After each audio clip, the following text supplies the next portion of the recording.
RTL Matin. 6 minutes pour trancher. 8h25, bonjour Vincent You. Bonjour.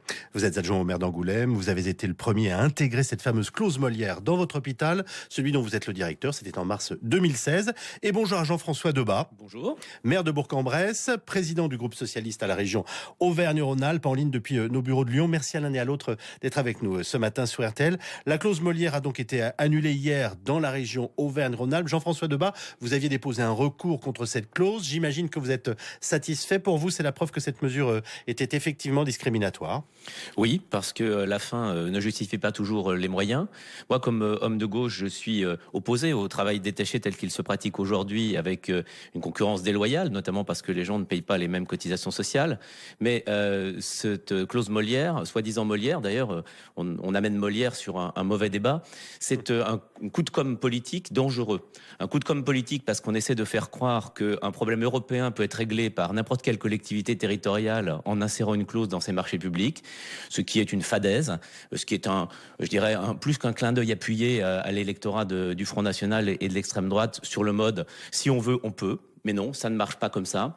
Et c'est dangereux. Et comme homme de gauche, j'y suis attaché parce que effectivement, c'est discriminatoire dans la mesure où on s'arroge une sorte de police régionale ou locale de la langue.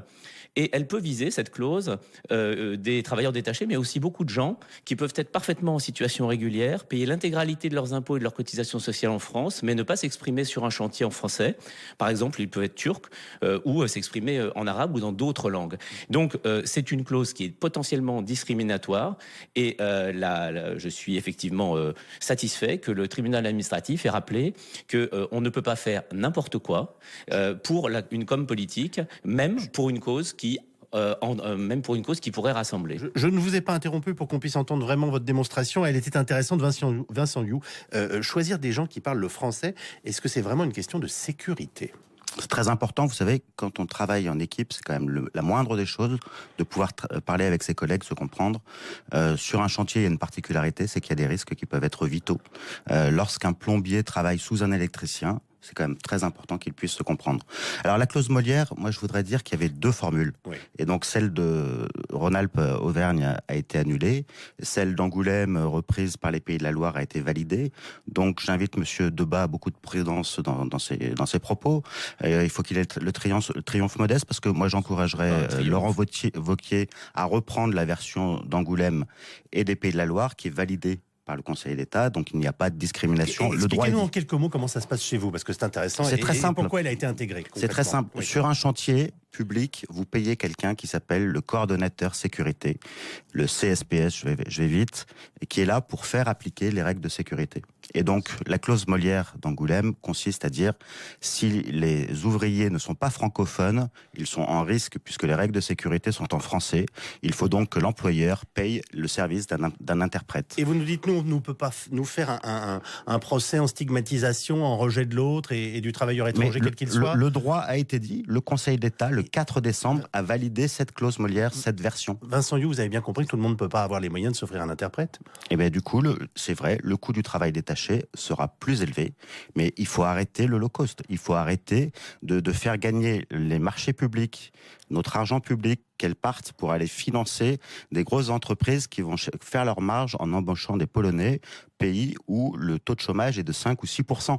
À un moment donné, les élus locaux ont des comptes à rendre à leurs concitoyens, et ça passe par le fait que l'argent public serve le territoire. Jean-François Debat, votre réaction? D'abord, la clause Molière, visiblement, en Pays de la Loire n'est pas la même, parce que si c'est imposé un interprète, c'est pas exactement la même chose que ce qui était écrit dans la clause en Rhône-Alpes. Ah, c'est évident, oui.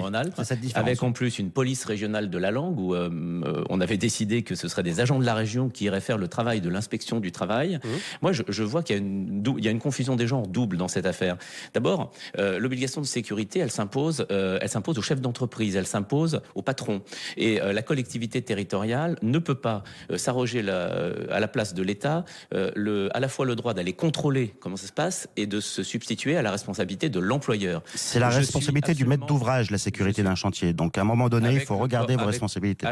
Je suis maître d'ouvrage, je vous remercie. Je dis simplement que les conditions de sécurité, c'est dans le cadre des lois, des règlements qui s'appliquent.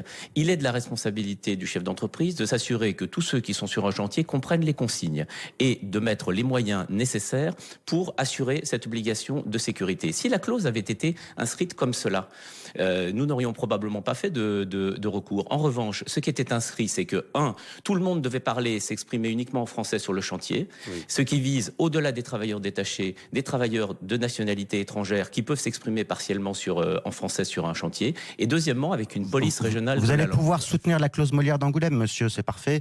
Vous êtes conseiller d'État, je crois, donc vous allez suivre l'état de vos condisciples du Conseil d'État qui ont validé la clause Molière d'Angoulême. C'est une bonne nouvelle. Moi, je suis un homme. Qu'elle s'étende sur le territoire, socialiste et je suis à la fois opposé à la concurrence déloyale et respectueux du droit et de la République. En l'espèce, Laurent Wauquiez a été pris les doigts dans la confiture et il est allé au-delà. Il a donc été sanctionné et maintenant, il va falloir qu'il en tire les conséquences. Une question qui peut vous surprendre, Vincent You, mais il y a des médecins étrangers dans votre Bien sûr, et le droit français impose que pour un médecin étranger, comme une infirmière étrangère d'ailleurs, elle doit faire un test de français, ils doivent faire des tests de français avant de pouvoir exercer en France. C'est le code de la santé publique. C'est du bon sens. C'est à un moment donné, évidemment, on comprend bien qu'il ne s'agit pas de faire une piqûre ou de faire des prescriptions sans pouvoir être compris.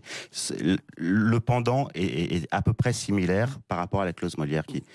Vous avez l'un et l'autre des arguments qu'on a très bien compris. Une dernière question à Jean-François Debat. Est-ce que vous percevez effectivement que ce qui s'est joué en tout cas à Angoulême est d'une autre dimension que ce qui se passait en région Auvergne-Rhône-Alpes, Jean-François Debat? Je peux parfaitement l'entendre, mais j'entends aussi qu'il y a une sorte de message qui consiste à dire et à renvoyer sur les collectivités territoriales et à faire croire aux gens que l'on peut régler un problème européen avec des réglementations locales. Nous sommes tous vigilants sur l'application du droit dans nos collectivités territoriales. Mais le problème des travailleurs détachés, d'ailleurs on l'a bien vu avec la négociation avortée menée par le président de la République, ne peut se régler que à l'échelle européenne et par des modifications. Si nous pouvons avancer ensemble, soutenir les actions de l'État dans ce sens, je pense que nous ferons du meilleur travail parce que la clause Molière, je le dis, le travail détaché, 50% c'est les transports, ils ne sont pas touchés et 80% des marchés ne sont pas des marchés publics. Donc en réalité, moi j'ai une proposition à faire. Je propose que l'inspection du travail, une semaine sur deux, travaille que 2 jours dans la semaine et pas 5. Elle travaille de 8h à 18h le samedi et le dimanche. Et on aura beaucoup de travail illégal et aussi un peu de travail détaché parce que c'est quand même sur ces chantiers du week-end qu'on pourrait s'interroger au-delà. Et ça serait bien plus efficace qu'une clause que l'on met pour des questions d'affichage politique dans des marchés publics. Vous savez, Laurent Wauquiez avait fait une crèche qui avait été déclarée illégale. Il a cette année fait une présentation de 100 tons. Je pense que sa clause Molière a été déclarée illégale et qu'il y en aura une suite avec la reprise de celle d'Angoulême. J'espère que Monsieur Debat, vous serez de ceux qui la voteront et j'en suis ravi. Je serai vigilant. Tant qu'on applique le droit, je n'ai aucun problème. En l'espèce, cette clause était discriminatoire et je crois que vous l'avez admis puisque vous avez constaté qu'elle avait été annulée. Merci à tous les deux. Merci à Frédéric Perruche qui était notre correspondant à Lyon et qui nous a permis de donner la parole à Jean-François Debat. Très bonne journée à l'un et à l'autre.